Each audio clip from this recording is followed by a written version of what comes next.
Welcome to CSEB aspirants. അപ്പോൾ ഇന്ന് നമ്മൾ ഡിസ്കസ് ചെയ്യുന്ന ഭാഗം റൂൾസ് ആണ് കേട്ടോ. അപ്പോൾ റൂൾസിൽ അമെൻമെൻറ്റ്സ് ഒക്കെ വന്നിട്ടുണ്ട്. അമെൻമെൻറ്റ്സ് എന്തായാലും നമുക്ക് ഈ കുറി എക്സാമിന് പ്രതീക്ഷിക്കാം അല്ലേ.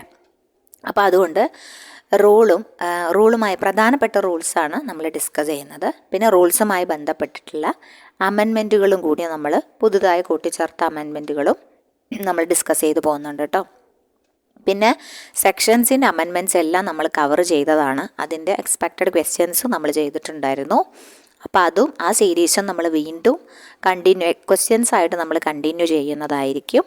അപ്പോൾ അത് കാണാത്ത കൂട്ടുകാരുണ്ടെങ്കിൽ കറക്റ്റായിട്ട് തന്നെ ഫോളോ ചെയ്ത് പോവുക. അമെൻമെൻറ്റ്സ് എന്തായാലും നമ്മൾ പഠിച്ചിരിക്കണം. എത്ര ഇപ്പോൾ 100 മാർക്കിനാണ് ക്വസ്റ്റ്യൻസ് വരാൻ പോകുന്നതെന്ന് എല്ലാവർക്കും അറിയുണ്ടാവും അല്ലേ. ഇനി മുതൽ 100 മാർക്കാണ്. അപ്പം നെഗറ്റീവ് ഇല്ല എന്നാണ് പറഞ്ഞിട്ടുള്ളത്. അപ്പം മാർക്ക് ഡിസ്ട്രിബ്യൂഷൻ എങ്ങനെയാണെന്ന് നമുക്കറിയില്ല. അപ്പം അതിലിനി ഒരു വ്യക്തത വരാനുണ്ട്.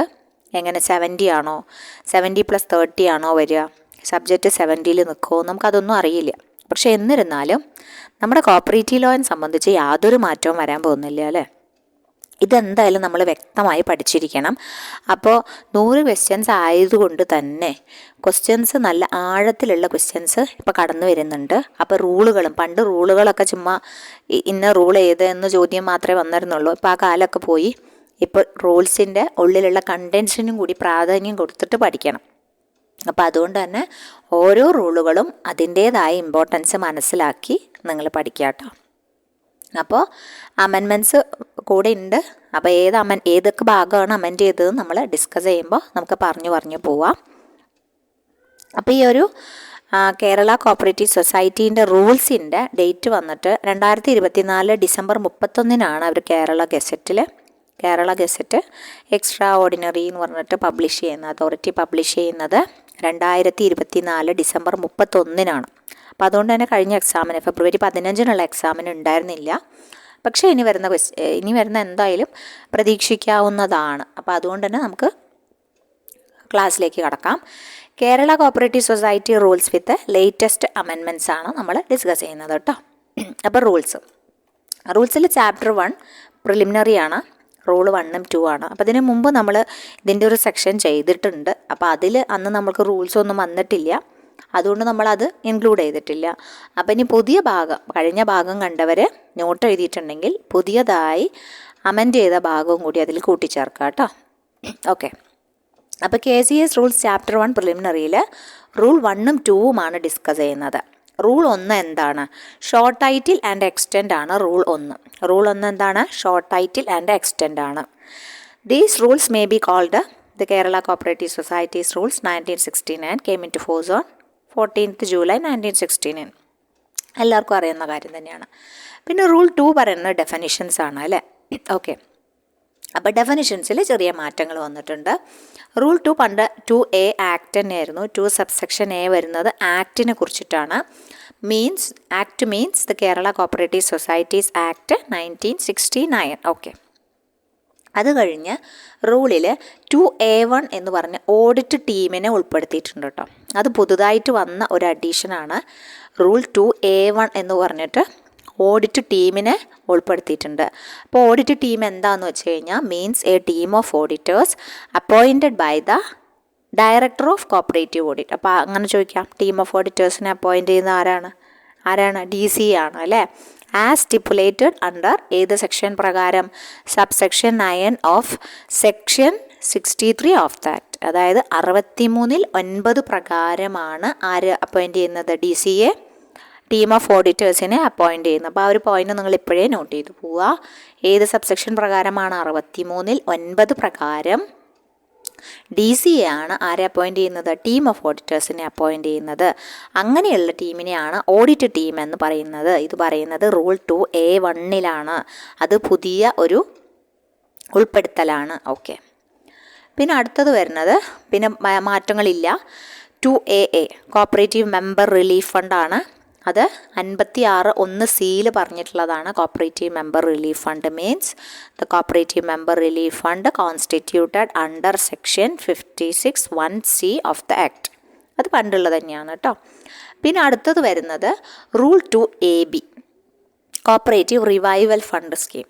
കോപ്പറേറ്റീവ് റിവൈവൽ ഫണ്ട് സ്കീം നമ്മുടെ സെക്ഷനിൽ ഇതിനെ വാസ്റ്റായിട്ട് കൊടുക്കുന്നുണ്ട്. 57E എന്ന് പറഞ്ഞിട്ട് ആഡ് ചെയ്തിട്ടുണ്ട്. അപ്പോൾ ആ ഭാഗം നിങ്ങളൊന്ന് എടുത്ത് റെഫർ ചെയ്യണം, എന്താണ് കോപ്പറേറ്റീവ് റിവൈവൽ ഫണ്ട് സ്കീമിൻ്റെ പ്രത്യേകതകളെന്ന്. ഓക്കെ, അപ്പോൾ cooperative revival fund scheme rule 2AB ആണ്. 2AB means the cooperative revival fund scheme constituted under section 57E of the act. Next വരുന്നത് 2B decree.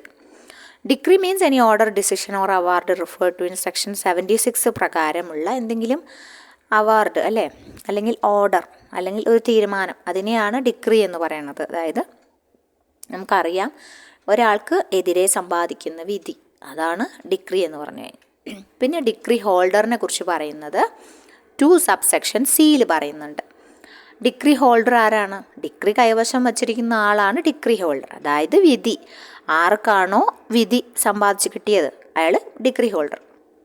Any person holding a decree or legal assignee of the decree. ഈ decree നടപ്പിലാക്കാനുള്ള legal assignee, അതാണ് decree holder എന്ന് പറഞ്ഞു കഴിഞ്ഞാൽ. അപ്പോൾ decree ഹോൾഡറിന് മറ്റ് പേരുകളും കൂടി നിങ്ങൾ പഠിച്ചിരിക്കണം. പ്ലെയിൻറ്റിഫ് എന്നും ജഡ്ജ്മെൻറ്റ് ക്രെഡിറ്റർ എന്നും. അപ്പോൾ അങ്ങനെയും വരാറുണ്ട് കേട്ടോ. പ്ലെയിൻറ്റിഫ് എന്നും ജഡ്ജ്മെൻറ്റ് ക്രെഡിറ്റർ എന്നും ആരെ വിളിക്കുക? ഡിക്രി ഹോൾഡറിനെയാണ് വിളിക്കുക കേട്ടോ. അപ്പോൾ അതൊന്നും നിങ്ങൾ മെൻഷൻ ചെയ്തു പോകാം, ഓർത്ത് വയ്ക്കും. അടുത്തത് വരുന്നത് 2D ഡിഫോൾട്ടാണ്. ഡിഫോൾട്ട് എന്താണ്? ഫെയിലിയർ ആണ് അല്ലേ. Means failure on the part of any person, ഏതെങ്കിലും ഒരു വ്യക്തിയുടെ ഭാഗത്തു നിന്നുള്ള വീഴ്ച. ടു റീപേ, തിരിച്ചടയ്ക്കുന്നത്. To the financing bank or to any other society, loan ആവാം, അല്ലെങ്കിൽ or any other amount due to it within the time fixed for repayment. റീപേയ്മെൻറ്റിന് അനുവദിച്ച കാലാവധിക്കുള്ളിൽ തിരിച്ചടവ് മുടങ്ങി. Or to return to the society within the time fixed, അല്ലെങ്കിൽ finished goods in respect of raw materials advanced, or to keep any of the obligations for the fulfilment of which a time limit has been specified in the bylaws. ബൈലോസിൽ പറഞ്ഞിട്ടുള്ള time ലിമിറ്റിനുള്ളിൽ അടവ് നടത്തിയിട്ടില്ലെങ്കിൽ അവിടെ എന്ത് സംഭവിച്ചു? Default നടന്നതായി നമ്മൾ പരിഗണിക്കും. അതിനെ പറയുന്നത് 2Dയിലാണ് കേട്ടോ. ഓക്കെ, അടുത്തത് പറയുന്നത് 2E ഡീഫോൾട്ടറാണ്. ആരാണ് ഡീഫോൾട്ടർ? ഡീഫോൾട്ട് നടത്തുന്ന ആളാണ് ഡീഫോൾട്ടർ അല്ലേ.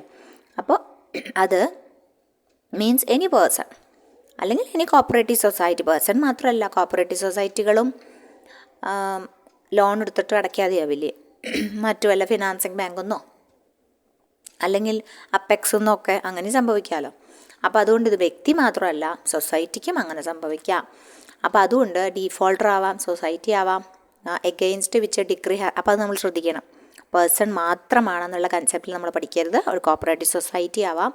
Against which decree has been obtained, ആർക്കെതിരെയാണോ ഡിക്രി ലഭിച്ചിട്ടുള്ളത് അതാണ് ഡിഫോൾട്ടർ. അദ്ദേഹത്തിന് പറയുന്ന മറ്റു പേരുകളാണ് ജഡ്ജ്മെൻറ്റ് ഡെപ്റ്റർ എന്ന് പറയും, ജഡ്ജ്മെൻറ്റ് ഡെപ്റ്റർ എന്നും പറയും, ഡിഫൻഡൻ്റ് എന്നും പറയും, റെസ്പോണ്ടൻ്റ് എന്നും പറയും കേട്ടോ. 3 പേരുണ്ട്, അതൊന്നും ഓർത്ത് വയ്ക്കാം. അടുത്തത് പറയുന്നത് 2F ആണ്. ഫോംസിനെ കുറിച്ചിട്ടാണ് F പറയുന്നത്. ഫോംസ് മീൻസ് അപ്പൻഡിക്സ് 2ലുള്ള ഫോംസാണ്. നമ്മൾ ഡീറ്റെയിൽ ആയിട്ട് നമ്മളൊരു ക്ലാസ് തന്നെ ചെയ്തിട്ടുണ്ട് ഫോംസിനെ കുറിച്ച്. നമുക്ക് കിട്ടാവുന്ന എല്ലാ ഫോംസും നമ്മളതിൽ ഉൾപ്പെടുത്തിയിട്ടുണ്ട്. നിങ്ങൾ നോട്ട് എഴുതി വെച്ചിട്ടുണ്ടാവും, പഠിച്ചിട്ടുണ്ടാവും എന്ന് വിചാരിക്കണം. ഓക്കെ, കാണാത്ത കൂട്ടുകാർ ആരെങ്കിലും ഉണ്ടെങ്കിൽ നമ്മുടെ പ്ലേലിസ്റ്റ് ഒന്ന് ചെക്ക് ചെയ്യാം കേട്ടോ, എന്നിട്ട് കാണാം. 2G എന്ന് പറഞ്ഞു കഴിഞ്ഞാൽ നെറ്റ് പ്രോഫിറ്റാണ്. ഇവിടെ ഒരു പോയിൻ്റ് ശ്രദ്ധിക്കാനുള്ളത്, നെറ്റ് പ്രോഫിറ്റ് ആരാണ് സർട്ടിഫൈ ചെയ്യുന്നത്? DC ആണ് കേട്ടോ. അതുപോലെ തന്നെ നെറ്റ് ലോസ്, GA വരുമ്പോൾ നെറ്റ് ലോസ്, അതും സർട്ടിഫൈ ചെയ്യുന്നത് ആരാണ്? DC ആണ്. അപ്പോൾ അത് രണ്ടും ഒന്ന് നോട്ട് ചെയ്യണം. പിന്നെ 2H പേഴ്സൺ, ഇവിടെ ഒരു ചെറിയ തിരുത്തലെന്ന് വെച്ചാൽ ഒരു ചെറിയ മാറ്റം വന്നിട്ടുണ്ട്, അമെൻമെൻറ്റ് വന്നിട്ടുണ്ട് കേട്ടോ. അതെന്താണെന്ന് വെച്ച് കഴിഞ്ഞാൽ, പണ്ട് പേഴ്സണിൽ ഗവൺമെൻറ്റും കോപ്പറേറ്റീവ് സൊസൈറ്റിയും മാത്രമേ ഉണ്ടായിരുന്നുള്ളൂ. പക്ഷേ ഇപ്പോൾ ലോക്കൽ സെൽഫ് ഗവൺമെൻറ് ഇൻസ്റ്റിറ്റ്യൂഷൻസ് എന്ന് പറഞ്ഞ് കൂട്ടിച്ചേർത്തിട്ടുണ്ട്. അപ്പോൾ അതൊന്ന് ഓർത്തിരിക്കുക. ഇപ്പോൾ പേഴ്സൺ എന്ന് പറഞ്ഞു കഴിഞ്ഞാൽ government, local self government institutions, പിന്നെ cooperative societies registered under this act. ഇവർ 3 പേരും ഉണ്ട് കേട്ടോ. പണ്ട് ഗവൺമെൻറ്റും കോപ്പറേറ്റീവ് സൊസൈറ്റിയും മാത്രമേ ഉണ്ടായിരുന്നുള്ളൂ. ഇപ്പോൾ ലോക്കൽ സെൽഫ് ഗവൺമെൻറ് ഇൻസ്റ്റിറ്റ്യൂഷൻസിനും കൂടി പേഴ്സൺസ് എന്നുള്ള രീതിയിൽ കൊണ്ടുവന്നിട്ടുണ്ട്. അപ്പോൾ അതൊന്ന് ഓർത്ത് വയ്ക്കുക. 3 ആളുണ്ട് പേഴ്സൺസിൽ. 2H ആണ് പേഴ്സൺസ്. അപ്പോൾ H എങ്ങനെയെങ്കിലും കണക്ട് ചെയ്ത് വെക്കുക കേട്ടോ. പേഴ്സൺസിന് ഹൈറ്റ് ഉണ്ടെന്നോ അങ്ങനെ എങ്ങനെയെങ്കിലുമൊക്കെ ഒന്ന് കണക്ട് ചെയ്ത് വെക്കാം. അടുത്തത് 2I ആണ്. സൗണ്ടിന് ചെറിയ ബുദ്ധിമുട്ടുണ്ട്, അതുകൊണ്ടാണ് കുറച്ച് ദിവസമായിട്ട് നമ്മൾ വീഡിയോ ചെയ്യാറുണ്ടായിരുന്നില്ല. ഓക്കെ, അപ്പോൾ റെഡി ആയിട്ട് വരണേ ഉള്ളൂ.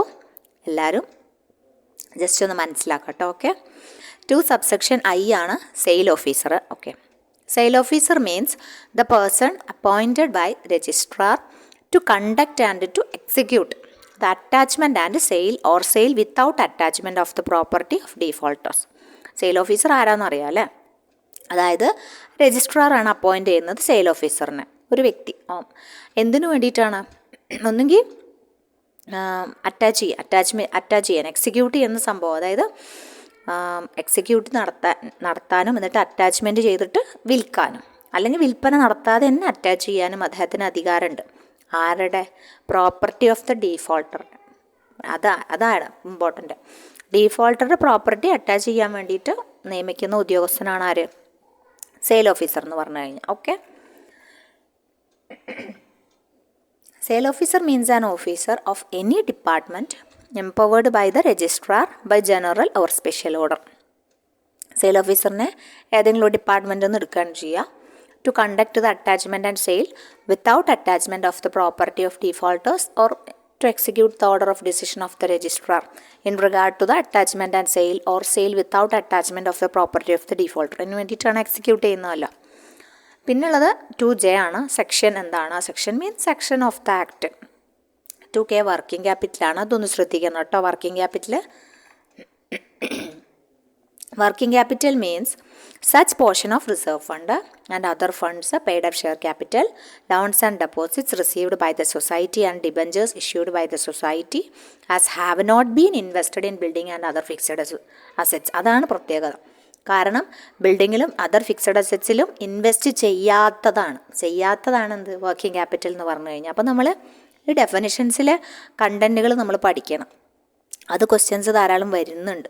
ഇപ്പോൾ നമുക്ക് ഓപ്ഷൻസ് ആയിട്ട് തരുമ്പം നമുക്ക് ഈ ഡെഫിനിഷൻസ് അറിയാമെങ്കിൽ നമുക്കത് ഏതാണെന്നൊന്ന് കട്ട് ചെയ്തെടുക്കാൻ പറ്റും, റോങ് ഓപ്ഷൻസേ. അപ്പോൾ അതുകൊണ്ട് നിങ്ങൾ ഈ ഡെഫിനിഷൻസൊക്കെ എന്തായാലും വായിച്ചിട്ട് നന്നായിട്ട് വായിച്ച് മനസ്സിലാക്കി വെച്ചിട്ട് പോവുക കേട്ടോ. അപ്പോൾ 2K വർക്കിംഗ് ക്യാപിറ്റലാണ്. മീൻസ് such portion of reserve fund and other funds paid up share capital, loans and deposits received by the society and debentures issued by the society as have not been invested in building and other fixed assets. അതാണ് working capital എന്ന് പറഞ്ഞാൽ 2K എന്ന് പറയണത് കേട്ടോ. അപ്പോൾ okay, working capital. പിന്നെ അത് just താഴെ നമ്മൾ ഇക്വേഷൻ പോലെ എഴുതിയെന്നുള്ളൂ കേട്ടോ. അപ്പോൾ ഇത്രയാണ് നമ്മുടെ ഡെഫിനിഷൻസിൻ്റെ ഭാഗം വരുന്നത്. ഇതാണ് ഈ ഒരു ഒന്നാമത്തെ ഭാഗം എന്ന് പറയണത്. ഇത്രയേ ഉള്ളൂ ഈ ഒന്നാമത്തെ ഭാഗം, അതായത് ഡെഫിനിഷൻസ്. അപ്പോൾ 1ഉം 2ഉം, റൂൾ 1ഉം കഴിഞ്ഞു, റൂൾ 2ഉം കഴിഞ്ഞു കേട്ടോ. അടുത്ത പാർട്ടായിട്ട് അടുത്ത ഭാഗമായിട്ട് നമുക്ക് റൂൾ 3 തൊട്ടിട്ട് തുടങ്ങാം കേട്ടോ. രജിസ്ട്രേഷൻ്റെ ഭാഗമാണ് റൂൾ 3. റൂൾ 3ൽ അത്യാവശ്യം മാറ്റങ്ങളൊക്കെ വന്നിട്ടുണ്ട്. അപ്പോൾ എല്ലാവരും നോട്ട് എഴുതി നല്ല ഉഷാറായിട്ട് പഠിച്ചു തുടങ്ങുക. എക്സാം എന്തായാലും ഒരു ജൂലൈ ഒക്കെ ആകുമ്പോഴേക്കും, ഏപ്രിൽ എന്തായാലും നോട്ടിഫിക്കേഷൻ വന്ന് ജൂലൈ ആകുമ്പോഴേക്കും എക്സാം ഉണ്ടാവും നമുക്ക് പ്രതീക്ഷിക്കാം. അപ്പോൾ ഇപ്പോഴേ തുടങ്ങാം, എന്നാലേ നമുക്ക് പഠിച്ചെത്താൻ പറ്റുള്ളൂ കേട്ടോ. ഓക്കെ, അപ്പോൾ അടുത്ത ക്ലാസ്സിൽ കാണാം. താങ്ക്